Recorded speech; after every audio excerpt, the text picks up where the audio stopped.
વિદ્યાર્થી મિત્રો, મારી યુટ્યુબ ચેનલમાં તમારું હાર્દિક સ્વાગત છે। આજે આપણે પ્રકરણ 5માં ધંધાકીય એકમોના નાણાકીય પત્રકો, તો નાણાકીય પત્રકોમાં મેં તમને મુખ્ય 5 બતાવેલા હતા। તેમાં વેપાર ખાતું, નફા નુકસાન ખાતું અને પાકું સરવૈયું। તો આ નાણાકીય પત્રકો વિશે આપણે એક એક પછી જોતા જઈએ। તો વેપાર ખાતું કેવી રીતે બનાવે આમ તો આપણને ખ્યાલ છે, છતાંય એક વખત વેપાર ખાતું, એક વખત નફા નુકસાન ખાતું અને એક વખત પાકું સરવૈયું, આમ ત્રણ એક વખત અલગ અલગ રીતે બનાવીએ પછી એક સાથે વાર્ષિક હિસાબો તૈયારનો દાખલો આપણે જોઈશું। તો સૌથી પહેલાં મિત્રો, વેપાર ખાતું કેવી રીતે બનાવાય એ આપણે જોઈએ। વેપાર ખાતાની અંદર ફક્ત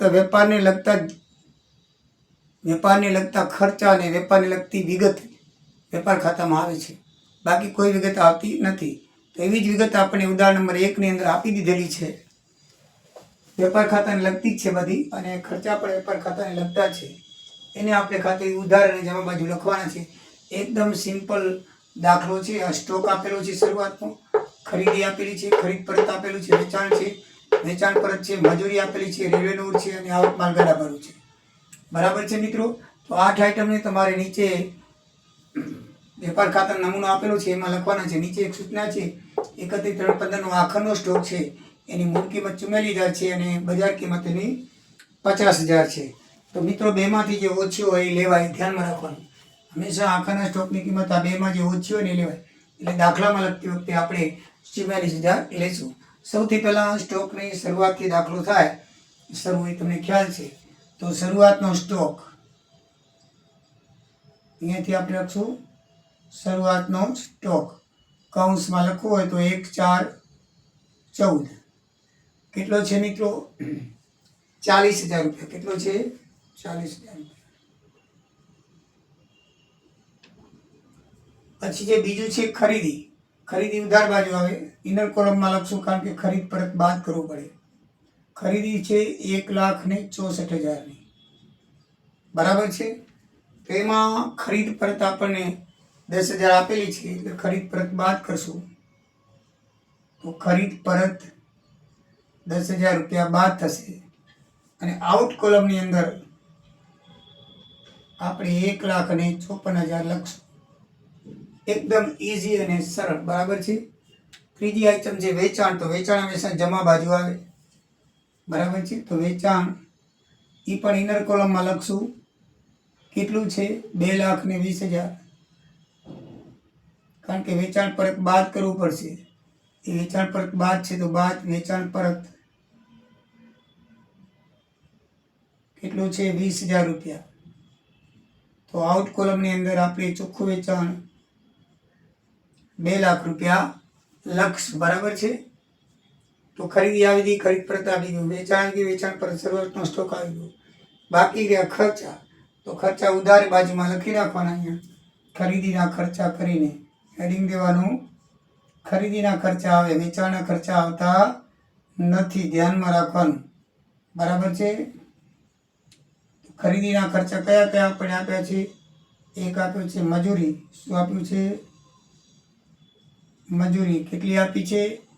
10,000 રૂપિયા। બીજી આપી છે રેલવેનું ભાડું, રેલવેનું કેટલું આપેલું છે? 8,000 રૂપિયા। ત્રીજું આપેલું છે આવક માલ ગાડા ભાડું, આવક માલ ગાડા ભાડું એટલે આપણે જે માલ મંગાવ્યો હોય એ ગાડામાં આવે તો ગાડા રહ્યા નથી પણ લખાય છે ગાડા ભાડું, આમ તો ટ્રક ભાડું થાય, બરાબર છે।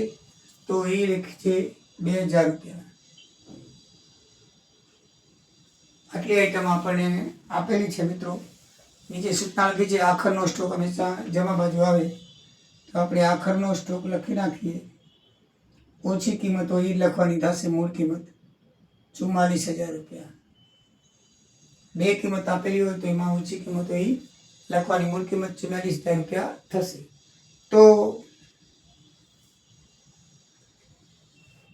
હવે આ બાજુ આપણે લખીએ, ટોટલ થશે 2,44,000। કેટલું થશે કુલ?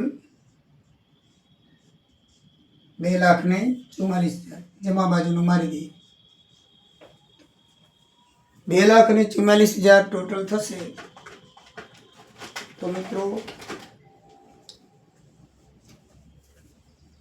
2,44,000 ટોટલ થશે.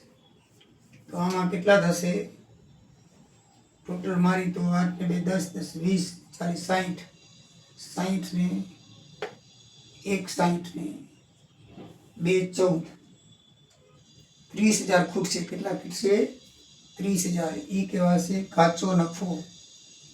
કાચા સરિયામાં હંમેશા કાચો નફો આવે. ઉધાર બાજુ ખૂટે તો 30,000 ખૂટે છે તો 30,000 શું આવશે કાચો નફો. અને આપણું ટોટલ મળી જશે 2,44,000. 2,44,000. તો મિત્રો દાખલો પૂરો. ઇઝી અને સરળ દાખલો છે. આપણે બધાને આવડે એવો છે. એકદમ સરળ છે. બરાબર છે. જય સિયારામ, જય દ્વારિકાધીશ.